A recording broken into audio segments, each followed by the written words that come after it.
Liverpool didn't play through Arsenal, they only played long balls without any combinations. These are some of the comments we saw after sharing our analysis of the Arsenal game.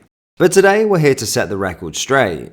See, we've only had 2 pre-season games so far, and while that's not enough to draw any firm conclusions, we've definitely seen some intriguing tactics. From flexible build-up shapes to using 2 number 10s when there wasn't a striker. And most recently, a focused effort to bait the press and play through Arsenal's pressure.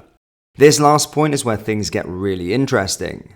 Typically, teams build up in various shapes, with the 3-2-5 formation being quite common in recent years. We've been highlighting the flexibility and fluidity of Slot's build-up shapes, but what he used against Arsenal in this friendly was something quite uncommon.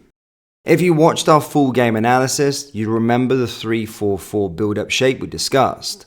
Today we're going to dive deeper into this tactic and explore how Arne Slot used it to navigate through Arsenal's press. But before we do get into it, please do smash that like button and subscribe to the channel for more Liverpool content. As we mentioned, Liverpool took an unfamiliar approach during the build-up phase against Arsenal. Instead of using the usual 3-2-5 shape, inverted fullbacks, or even a centre-back stepping into midfield, the Reds often transitioned into a 3-4-4 shape. The centre-backs would split, allowing Kelleher to step forward and act as a situational centre-back, effectively becoming an extra player during the first phase. Meanwhile, both Conor Bradley and Kostas Tsimikas pushed forward, but not too high, positioning themselves on the same line and on either side of the double pivot. We first noticed this shape 7 minutes into the game, and initially we thought this was just a random formation that the players took in that moment. However, it turned out to be a deliberate tactic by Slot to not only play through Arsenal's press with ground passes, but also to have the option of bypassing the press entirely with long balls. This video is sponsored by Clothing. Clothing is a Liverpool clothing site owned by match-going fans. Each design is limited edition and is perfect to wear on a match day, on the terraces at Anfield, down your local, or cozy in the comfort of your own home. As stated, each design is limited edition, and if a product is showing out of stock, they will not be restocking the item, so if you have your eye on something, grab it fast. Lastly, Clothing wants fellow Reds to be 100% satisfied with their orders, so if there is a reason you're not happy, they will refund you with no questions asked. Head over to copyclothing.com or down into the link in the description to get all of your Liverpool. Let's take a look at this sequence of play. Kelleher, Quansah and Van der Berg formed the first line of the build-up shape. At the same time, both Conor Bradley and Tsimikas joined the double pivots line, staying narrow. Meanwhile, the Gunners were pressing in a man-to-man fashion, shadow marking the pivots to deny our team central progression. The key here is with Kelleher involved in the build-up, Liverpool had an extra man to counter Arsenal's man-marking system. So when someone like Jones peels off his marker, in this case, Thomas Partey, the Arsenal player, can't commit to following him. If Partey follows Jones, it creates space behind him for Elliott and Jota to occupy, allowing the back line to go long and bypass the press. This is exactly what happened in this sequence. Quansah passed the ball back to Kelleher, and Jones dropped deep into a free space to receive the ball after peeling off Partey. Here, Odegaard's pressure on Kelleher was essentially futile. With a quick pass from the keeper, Jones was able to receive the ball and pass it back to Quansah. Now this brings us to a crucial tactic that the Reds used not only to progress the ball, but also to threaten Arsenal's goal. This pattern is called the up, back and through pattern. Let us explain in detail. After baiting Arsenal's press by circulating the ball from Quansah to Kelleher, then to Jones and back to Quansah, the young defender played a long ball towards Salah. This was the up pass. Salah laid the ball back into the vast space created by baiting Arsenal's press. This was the back pass, received by Harvey Elliott, who then drove into free space. The sequence culminated with the little demon, as we like to call him, playing the through ball towards Salah. Unfortunately, the pass was overhit, allowing the goalkeeper to sweep up the action. This combination of involving Kelleher in the build-up and having the fullbacks join the pivots on the same line gave Liverpool numerical superiority in the first third. This allowed them to play short passes between players. At the same time, as Arsenal's block moved forward to exert more pressure, space was created in the middle of the park for the likes of Salah, Jota and Elliott to receive long passes.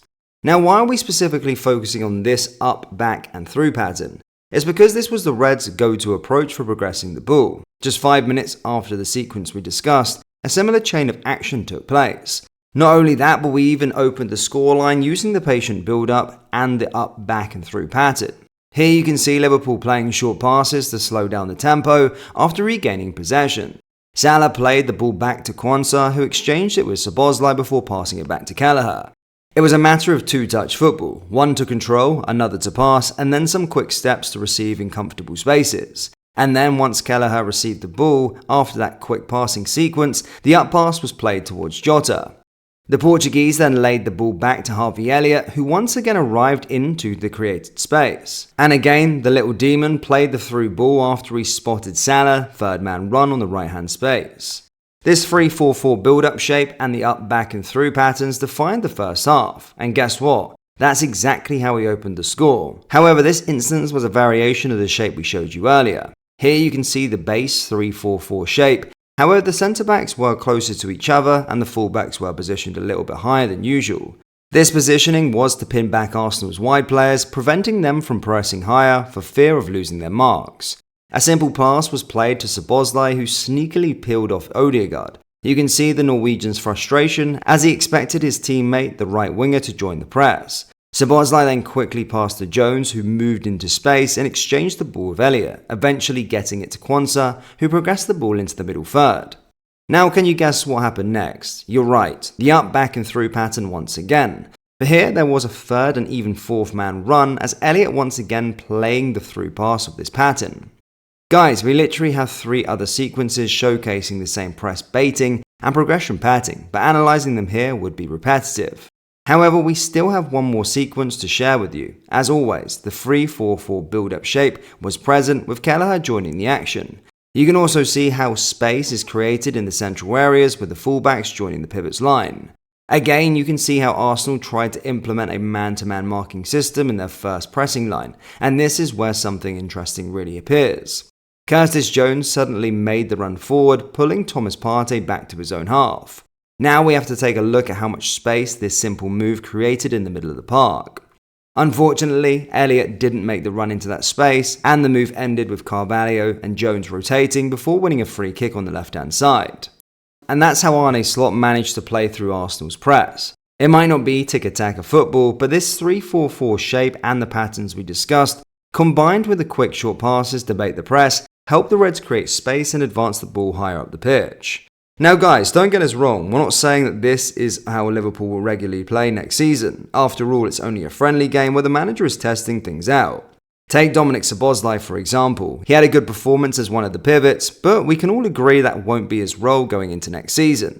However, what we can conclude is that Arne Slot's training methods are already working, and the players are quickly adapting to his demands. The slow build-up, the patterns used, and the flexible shapes are all proof of the new manager's ability to translate his ideas to the squad.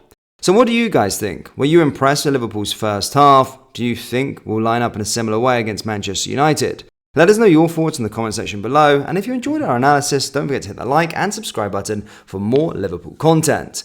Also, don't forget to check out our channel sponsors, klopp.clothing.com. They are match-going fans that provide unique designs for all Liverpool supporters. Thank you guys, and I'll see you next time. Take care. Peace.